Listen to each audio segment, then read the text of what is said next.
Hey, it's Rick Dawson, and I'm glad you are here. I'm going to have a major announcement concerning mortgage foreclosure overages this Monday, November 21st at 2 o'clock.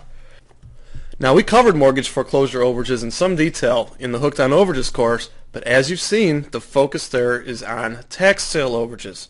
But over the next couple days, I'm going to cover the good and the ugly with mortgage foreclosure overages and how they're different from tax sale overages. Now, why do we focus on tax sale overages in the Hooked on Overages course? Well, there's a few reasons. They can often be claimed administratively. They can be collected by the owner regardless of any other liens that are on the property most of the time. It's easy to get a list that's complete enough to work with by email, and there's lots of them. Even in a down real estate market, they're still created, and I have to say it's working. Here are a couple of our latest success stories from students. One even just a week or two ago. Paul got himself a check for $27,000 less than 6 months in the business, and I would have to say that John in Colorado is one of our most successful students. And he says, Rick, just to let you know, we've collected on over 100 claims in the last year. Some of the claims have been moderate to fairly large in size. This week we collected on the largest yet. Total amount $175,178.91. Our first check over 6 figures, and the claim paid out in 2 pieces each for about $87,000 apiece. Pretty awesome. And I hope you've had your first success with tax sale overages as well. But let's get into mortgage foreclosure overages. And what questions am I asked the most? Well, how are they different from tax sale overages?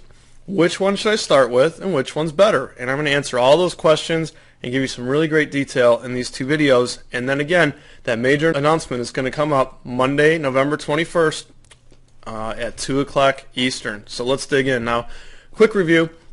I think everybody knows this. A tax sale overage is created when property goes to a tax auction with competitive bidding. But the reason I'm giving you this example, I want to show you how these overages are created year-round, no matter how the market's doing. Like, take this house. The taxes owed, let's say, are $5,000 and the value is $40,000. There's probably going to be a $30,000 bid at the sale and still create an overage. And you know why? Because the taxes are a small percentage of the property's value, and so that leads to frequent overbids. Now, contrast that with a mortgage foreclosure overage. That too is created when a property goes to mortgage foreclosure auction and a private party shows up and bids more than what's owed. Now let's plug this house into that scenario.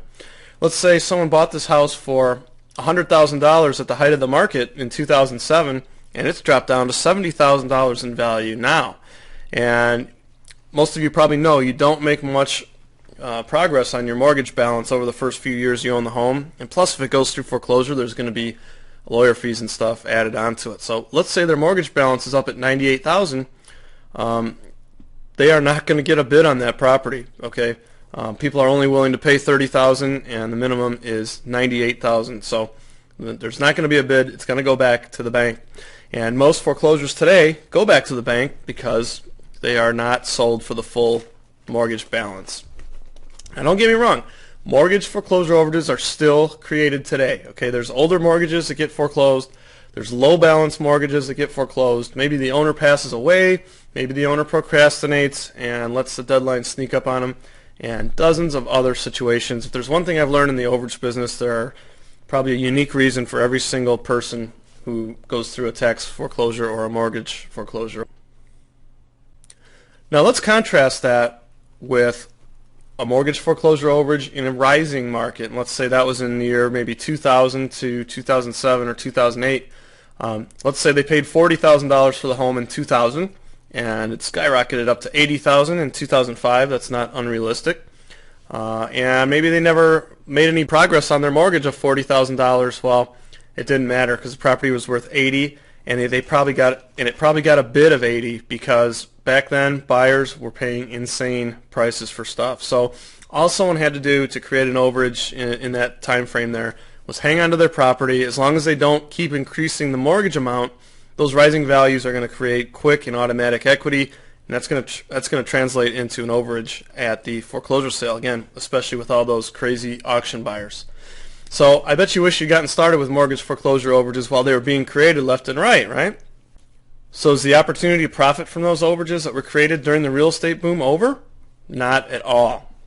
Besides the fact that plenty of mortgage foreclosure overages are still created today, they've got a longer or even unlimited shelf life. What I mean by that, they don't escheat for a very long time. Sometimes they never escheat at all.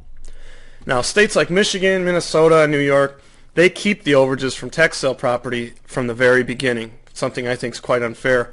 Other states only allow you to collect the tax sale overages for 1 to 2 years before those overages escheat. But mortgage foreclosure overages, they're available to the owner in all 50 states. There's none of those shenanigans going on. They're often kept on hand for 5 years or more, and even when they're sent downstate, many times they can still be claimed once they go downstate.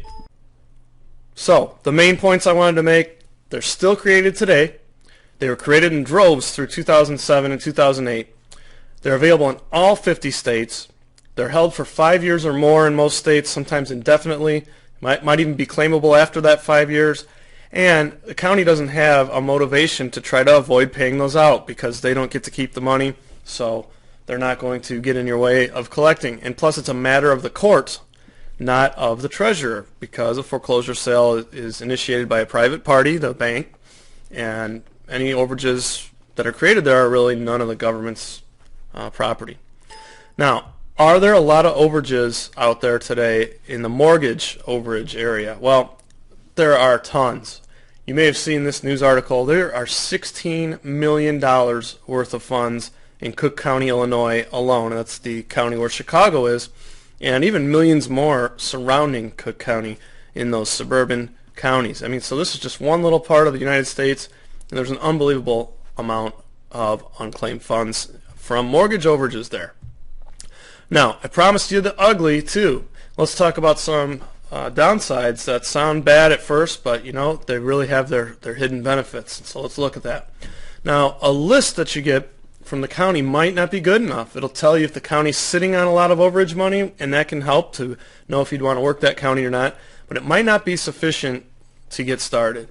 So you're going to need to get the file number from the list, and you're going to need to pull and copy the actual file for each record. So yes, it's more cumbersome, and you'll need to analyze that file for other interested parties, and we're going to talk about that tomorrow. Okay, so admittedly, lists of mortgage foreclosure overages are not as drop dead simple to get as a lot of the tax sale lists out there. It takes more effort. Well, let's put some lipstick on that pig. Almost nobody is doing this, so that's a benefit that you get in return, and it's not difficult or mysterious to get files copied. It just takes more time and effort, and if you get a system together, you can avoid a lot of the pain of having to do that. A lot of these files, we believe, have never ever been pulled before for this purpose, and your competition probably isn't doing this because they want to take the path of least resistance, but they're stepping over a huge opportunity. So let's talk about pulling and copying those files. Now, this isn't rocket science. You just want to get a complete copy of the file, and you're going to provide the file number to the clerk that's on your list. She's going to get that file for you or show you where to get it, and all you do, you just copy everything in it. Now, that's great for your local county, but we want to work all over the country, and we don't want to probably travel to where we want to get new lists from. There's a lot of different ideas you can use for that. What about title companies? A lot of them offer services where they'll go in and copy the requested court files that you like for a fee. How about someone on Craigslist? Again, this is not something someone needs to be highly trained for. They just need to submit the file numbers to the clerk, have her pull them, and make copies of everything in the file. Couldn't be simpler. What about mobile notaries? They're in the business of getting in their car, going out, doing some paperwork, and making some money. So why on earth would they not want to spend a day doing this for you and maybe earn $100? And notaries are getting more and more hungry these days now that the real estate boom has ended. Or what if you took like a whole half of a state and you put a classified ad online and maybe you create a 1 or 2 week assignment for like a guy looking for a job, and he'll go to 10 or 20 counties for you and pick up all the files. Or even take a break and tour a whole state yourself. I used to love doing that in Indiana. So, you know, don't let this be an excuse that you're not able to get your hands on the files. There's always a way, depending on how you want to handle it. Another bonus here that we're going to get, and I call this lipstick number 2 on the pig, you're going to find bonus funds along the way that you would have never even thought to look for. Things like unclaimed inheritances, condemnation funds, that's when the government pays you for your property because they want to build a road through it or something. unclaimed bonds, unclaimed judgment payments that come in long after the judgment is recorded. Those are often in the very same list as your mortgage foreclosure overages. And why is that? It's because the county clerk of court is holding all those different kinds of funds in the same account, and so their list breaking down that account will have all those different kinds of funds in it. So let me show you what I mean. This is one page out of 38 from my county's trust fund register. That's what they call it. That's where they put all the money they're hanging on to for other people. So of course mortgage foreclosure overages are going to fall in there, but so are a whole bunch of other things. So let's take a look at a few different elements of this trust fund register, and you're going to find those very interesting. Now first, look at this. They're holding money all the way back since 1987. I mean, so there are funds in here that have been there for 20 years or more. Secondly, look at those amounts. There are some beefy amounts in there. $46,000, $16,000, and you're going to see how big this entire list is in just a minute. Let's look at another page here. Now if you look on the left, you'll see ES in the file number, and in our county that means estate. So look, all these unclaimed estates showed up in here. $30,000, $21,000, $22,000, just incredible. And here's the mortgage foreclosures, and this is just a partial list of them, and you can tell it's a mortgage foreclosure because it says MF, easy enough, right? $59,000 in one of them, $11,000 in one of them. And this ought to give you a hint as to how much money is on this list. If you look on the bottom right, it says $1 million minus investments. That means they got too much money in their bank account, so they just took $1 million out and put it into a CD or something. You know, in fact, there is a lot more than $1 million in this trust fund register, though. I'm not going to read all these amounts to you, but these are the amounts that are in various sub-departments of our county's government, and this is a partial list here, and even that partial list adds up to $3 million plus, and a significant amount of that money would be suitable for you to use in your business. One final lipstick on the pig is that files can be a rich source of information about the claimant. You're going to find personal information about the claimant you can't find anywhere else sometimes, like a personal note to the judge, let's say, during the foreclosure, or any kind of research that the plaintiff did to try to find the defendant. That'll all be in there. You might find family member information. You might find other previous addresses you couldn't find, phone numbers, and you'll even run into some attorneys that have done foreclosure business that you can hire, and we'll talk about that later as well. But again, very important, like things like unlisted phone numbers and addresses that haven't gotten out anywhere else sometimes appear in these files, and any clues you can use to find the claimant is very welcome. So let's sum up so far. There's a lot of pros of working with mortgage foreclosure overages. Okay, they're created in all 50 states.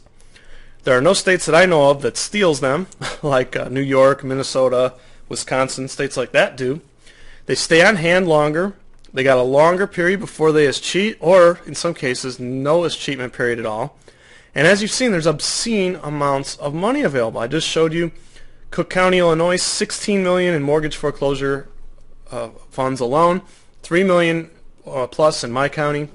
And these are court-based funds, not treasurer-based. So, the treasurer really doesn't have a say in whether you get paid or not. You're just going to get ordered by the judge to get that money. We'll talk about that tomorrow. There's some cons, though. It takes a little more effort on the front end to figure out how to get the list, and it's going to take more effort to get the list and everything you're going to need with it, because the actual files need to be copied, and that's often something that they require you to be in person to do. But those cons even have hidden benefits. You're going to discover other funds that you'd never thought of while you're getting your mortgage foreclosure list. Your competition's almost non-existent because most people stop right here and just go over to tax sale overages, and you're going to find additional useful information in that file. And there's some solutions. You can discover what mortgage foreclosure funds are held one time and then use that information to do a whole state. And you can get a system together for obtaining those files without leaving home. And I gave you a lot of suggestions for that. Title companies, Craigslist, mobile notaries, etc.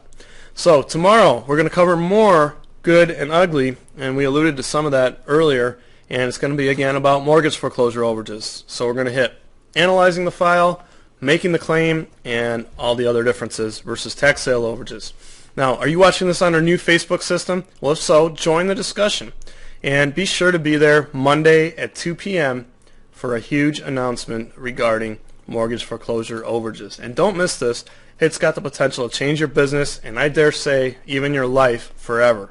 And you know I don't say statements like that very easily. So also I wanted to announce that if you are a Facebook user, you're going to get early notification of the announcement at 1 p.m. and that'll come to you by email. So if you are not on Facebook watching this right now and on a regular page, go grab a Facebook account. It's free. You don't have to put sensitive information about yourself on there, and you'll be able to get in on that early notification. So we will see you tomorrow when we cover Mortgage Foreclosure Overages Part 2. And then we'll see you Monday at 1 o'clock if you're a Facebook user, 2 o'clock if not.